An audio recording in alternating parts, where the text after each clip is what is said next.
Welcome back to The Explainer. Today we are digging into what might be the single biggest financial story of the year, Warren Buffett's absolutely massive stock sale. Take a look at this number, $24 billion. That is just a staggering amount of stock that Warren Buffett's company, Berkshire Hathaway, has unloaded. And that's just in the first 9 months of 2025. It's a number that's so big, it kind of makes your head spin, right? And it really begs one huge question. So why is he selling so much so fast? Is he trying to tell us something? Is a big crash coming? Or is he just losing faith in some of his favorite companies? Maybe it's something else entirely. Well, that's exactly what we're going to figure out. Let's get into it. All right, first things first. To really get a handle on why he's selling, you got to understand the big picture. And right now, there's this massive disconnect between how Warren Buffett sees the world and how, well, pretty much everyone else does. So on one side, you've got the market just chugging along. The S&P 500 is hitting all-time highs. There's this insane rally going on, fueled by all the AI hype. Everybody's feeling pretty good, right?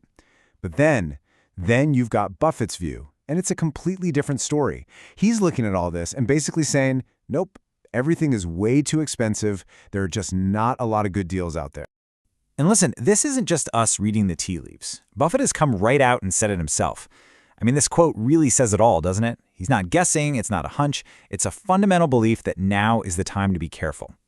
So when you boil it all down, his logic is actually super simple. He looks around, sees a market that's running way too hot, and says, okay, time to pull back a bit.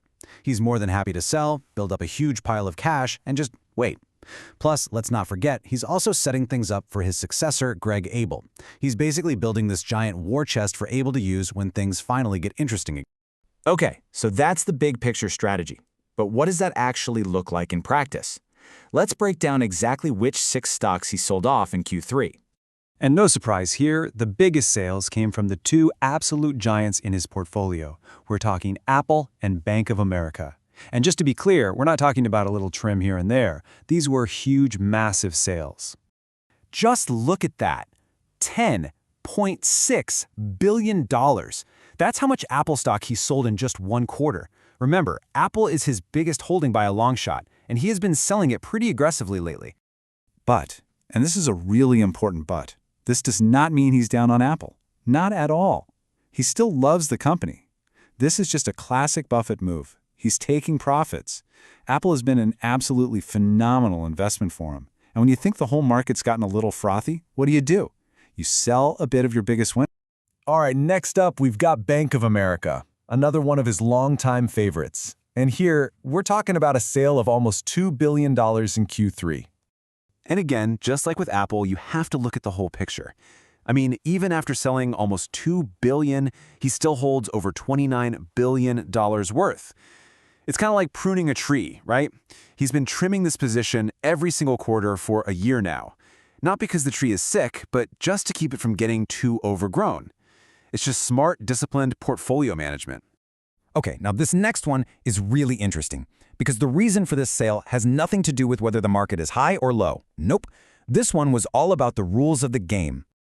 So in finance, there's this thing called the 10% ownership rule. And it's pretty simple. Once you own more than 10% of a company, a whole bunch of new rules kick in. You get buried in extra paperwork, there's more scrutiny, it's just a massive headache. And it's a line that huge investors, like Berkshire Hathaway, really try not to cross if they can help it. And that is exactly what happened with VeriSign. The stock did so well for him that his ownership stake was creeping up, getting dangerously close to that 10% mark. So what did he do? He sold $1.2 billion worth, not because he dislikes VeriSign, just to duck back under that 10% line and avoid all the extra bureaucracy. It's a brilliant, purely strategic move. All right, let's quickly touch on the last 3 sales. They're smaller, for sure, but they tell a very similar story. Okay, so let's run through these. He sold off $217 million of Dividend, basically just taking some money off the table after it performed well. Then he sold his entire position in the home builder D.R. Horton for about $199 million, right as that whole housing rally seemed to be losing steam. And finally, a small trim on Nucor, the steel company, after its stock started to turn down. You see the pattern here, right? Lock in the profit, reduce your risk, and move on.